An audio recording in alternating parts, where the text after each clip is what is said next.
नर्मदे हर।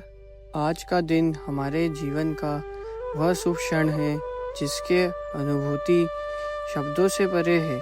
आज हम मां नर्मदा की परिक्रमा के प्रथम चरण में प्रवेश कर रहे हैं और यह केवल एक यात्रा नहीं बल्कि श्रद्धा, संस्कार और समर्पण की साधना है।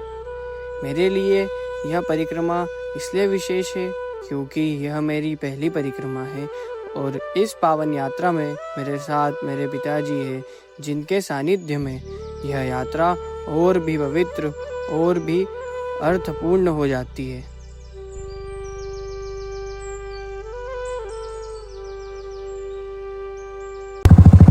नर्मदे हर। आज दिनांक 28/1/2026 हम लोग अपनी बाइक से परिक्रमा प्रारंभ करने वाले हैं। नर्मदे आज हम अपने निवास से मां नर्मदा के दक्षिण तट में जा रहे हैं। दक्षिण तट में हंडिया घाट से परिक्रमा प्रारंभ करने वाले हैं।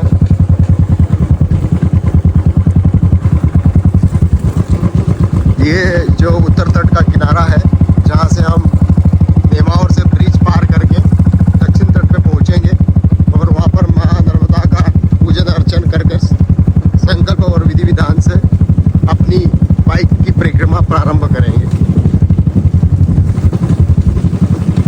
ऐसा लग रहा है जैसे परिक्रमा अभी शुरू हो चुकी है।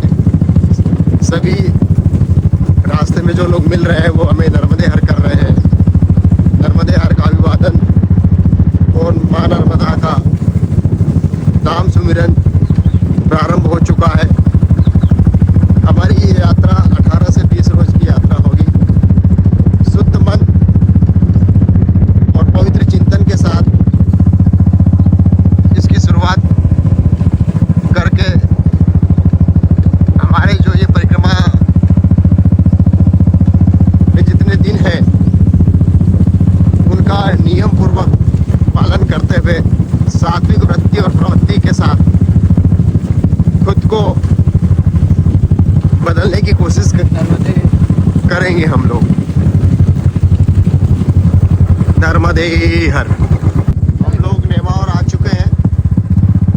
नेमावर मां नर्मदा जी का नाभि स्थल बोला जाता है और मां नर्मदा का उत्तर तट नेमावर और सामने दक्षिण तट हंडिया घाट बोलते हैं। और हंडिया घाट से हम अपनी मां नर्मदा प्रदक्षिणा प्रारंभ करेंगे।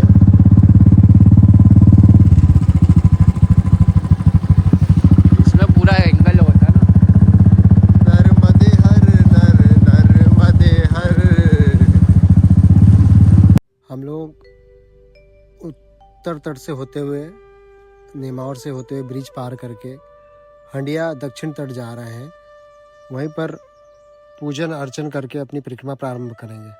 दक्षिण तट में रिद्धेश्वरनाथ महादेव का मंदिर है जिसकी स्थापना लोकपाल कुबेर जी ने की थी। इस संबंध में वशिष्ठ संहिता में इसकी कथा भी है कि कुबेर जी विश्रवा जी के पुत्र थे। ब्रह्मा जी की चिरकाल तक आराधना की। इससे प्रसन्न होकर ब्रह्मा जी ने उन्हें स्वर्ण की लंका प्रदान की थी। कुबेर जी सुखपूर्वक स्वर्ण की लंका में निवास करने लगे।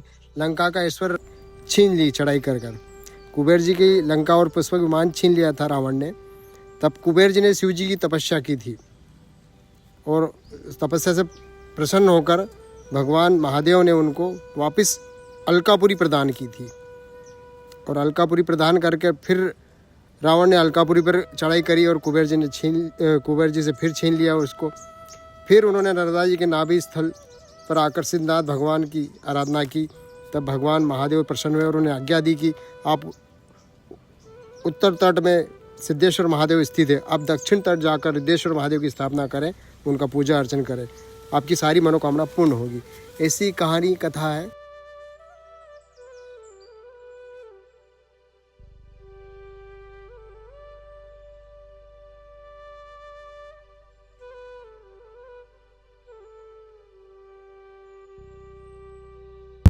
इधर रात्रि में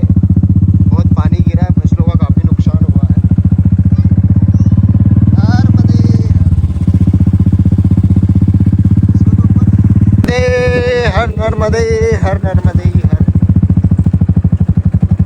मार्ग से परिक्रमावासी मोस्टली 90%। हाँ। सब बूढ़े लोग ही है, देखना जरा ध्यान। हाँ ज़्यादातर एक मतलब कि हाँ, ओल्ड एज थोड़ा 50 सा 60 साल के बाद हाँ, करते परिक्रमा। परिक्रमा करते हैं। तो ऐसा क्यों? आदमी क्या गृहस्थ में रहता है, अपनी जिम्मेदारियां काफ़ी होती है उसके ऊपर। एक कारण ये भी है। फिर किसी को अलग अलग समय पर अलग अलग चेतनाएं जागृत होती है, उस हिसाब से सब अपने अपने हिस्से करते हैं।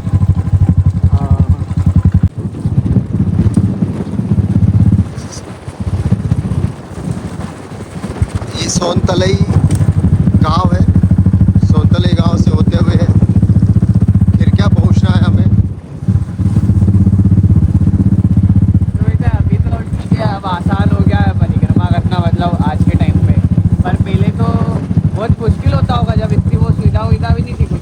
पहले ना हर परिक्रमावासी के लिए परिक्रमा करना बहुत कठिन था। हाँ। अब कठिन क्यों था, कैसे था कि पहले भोजन बना बनाया अन्य क्षेत्र नहीं थे, बना बनाया भोजन नहीं मिलता था। हाँ।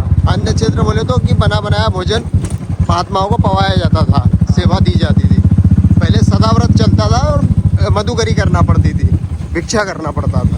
उसके आधार पे ही सारी मतलब परिक्रमावासियों को अपना भोजन का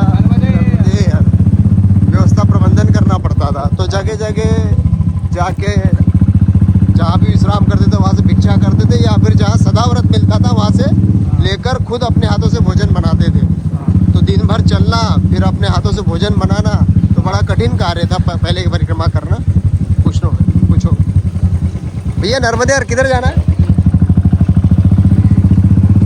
बड़ा विशाल गांव है, गांव बड़ा है, सक्षम और समृद्ध किसानों का गांव है। समुद्र पार करने के लिए वहाँ पर बहुत बड़ी नाव किश्ती है, या छोटा सा जहाज बोल सकते हैं आप। बहुत बड़ा, उसमें 200-250 परिक्रमावासी बैठ जाते हैं। काफ़ी संख्या में परिक्रमावासी बैठ जाते हैं और एक साथ सबको पार लगाया तो जाता है। अलग अलग टाइम पे अलग अलग हाँ, अलग-अलग चलती रहती है। बोट्स, बड़ी नाव जो होती है वो। कितना टाइम लगता है समुद्र पार करने में? 3 घंटे मैक्सिमम, 3 से 4 घंटे में पार हो जाते हैं। अब नए बड़ा टेक्नोलॉजी बढ़ गई, इंजन बड़े हो गए तो फास्ट हो गया, पहले थोड़ा ज़्यादा टाइम लगता था। तो 3 से 4 घंटे लगते हैं? हाँ, 3 से 4 तो क्या गुजरात से एमपी? नहीं, गुजरात से उस तट पे, मतलब इधर विमलेश्वर है जहाँ पर भगवान विमलेश्वर महादेव का मंदिर है, वहाँ से उसी तट से आपको उस तट पे, मतलब मीठी तलाई बोलते हैं उस पार, जिस हम पार होंगे ना। हाँ। तो उसको मीठी तलाई बोला जाता है। वो भी गुजरात में भरूच में आता है। हाँ। उस पार से फिर अपना यात्रा आगे आरंभ। इधर फसलों का काफ़ी नुकसान हुआ है। रात्रि में पानी और हवा बहुत तेज़ थी, तो काफ़ी फसलों का नुकसान हुआ है।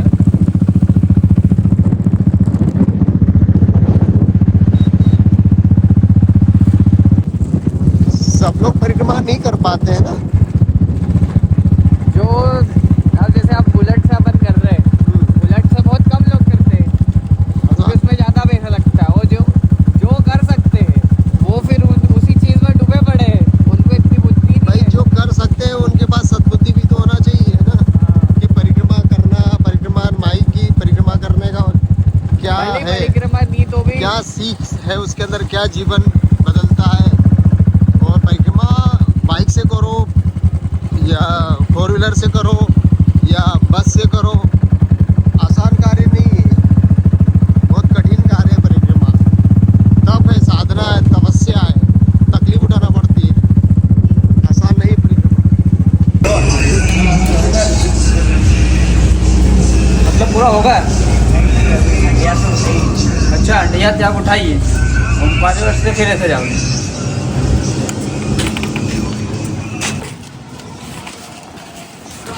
10 लीटर ये आदमी बहुत बढ़िया है भैया।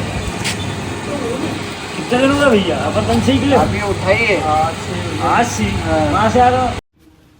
नर्मदे हर, हम यहाँ से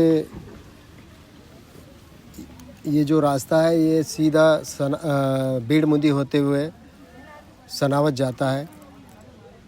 चूँकि संत सिंगा जी समाधि स्थल इधर थोड़ा दूर आगे 5-7 किलोमीटर आगे से अंदर जाना पड़ता है, क्योंकि पूर्व में हमारे द्वारा यहाँ पर दर्शन 2-4 बार हो चुके हैं। तो यात्रा का समय ध्यान में रखते हुए यहाँ से हम सीधा सनावद के लिए निकलेंगे। सनावद से रावेर ग्राम तक पहुँचना है हमें। ये सनावद आ गया है। सनावद से हम यहाँ से रावेर जो खेड़ी गांव है, रावेर खेड़ी ग्राम के लिए निकलेंगे। रावेर खेड़ी यहाँ पर बाजीराव पेशवा की समाधि है। कहा जाता है कि अपने राज्य का विस्तार करने के लिए किसी युद्ध के सिलसिले में वो यहाँ से नर्मदा जी को पार करने के लिए निकले थे। तब यहाँ उनका स्वास्थ्य किसी गंभीर बीमारी से गड़बड़ हो गया था, तो वहाँ उन्होंने विश्राम किया था और उस अस्वस्थ होने के कारण उनका यहाँ पर निधन हो गया था। तो उनकी यहाँ पर समाधि है। आज उनकी समाधि के दर्शन करके हम लोग आगे ले निकलेंगे।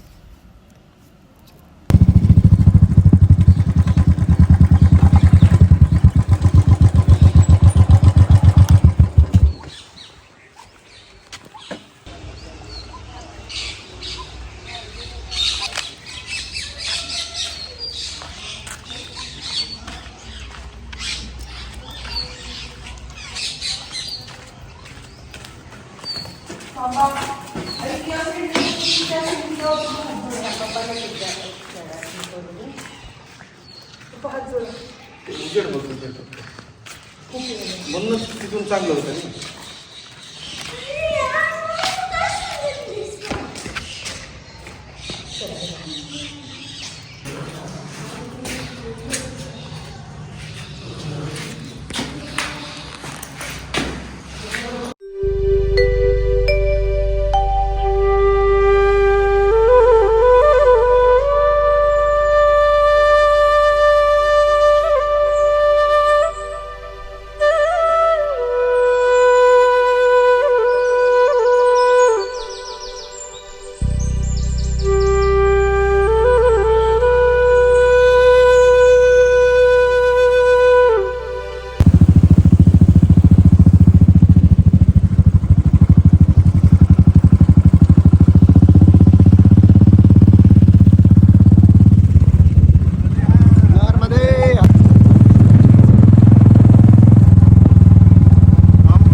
चलो चलो थके मत, एक ही दिन में।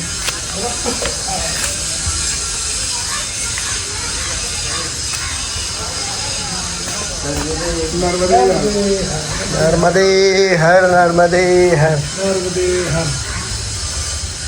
नर्मदे हर महाराज जी। नर्मदे हर। ये हमने परिक्रमा के दौरान एक छोटा सा संदेश परिक्रमावासियों के लिए, जिस आश्रम पे जो रुकते हैं तो उसकी स्वच्छता, वहाँ शौचालय का कैसे उपयोग करना है, इसके लिए हमने एक छोटा सा एक स्पीकर बनाया है।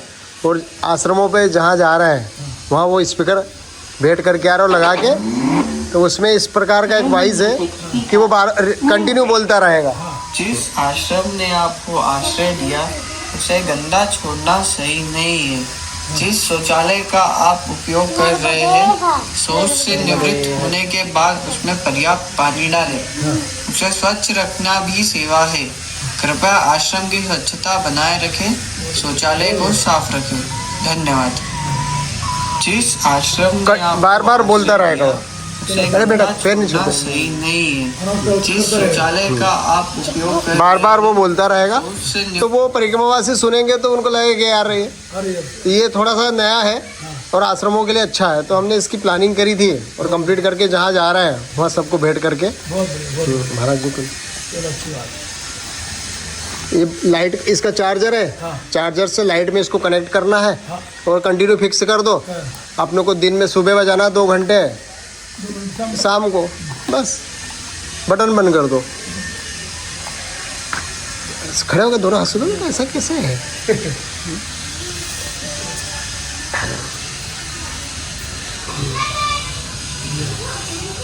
नर्मदे।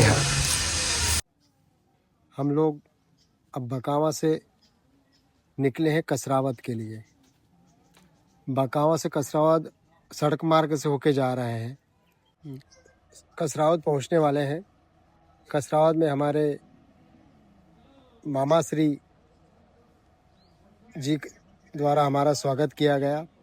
यहाँ पर बाल भोग लेकर हम रात्रि विश्राम आगे खलगाट से आगे घटवा ग्राम में रात्रि विश्राम घटवा ग्राम में हमारा होना है, इसलिए हम घटवा के लिए निकल गए हैं।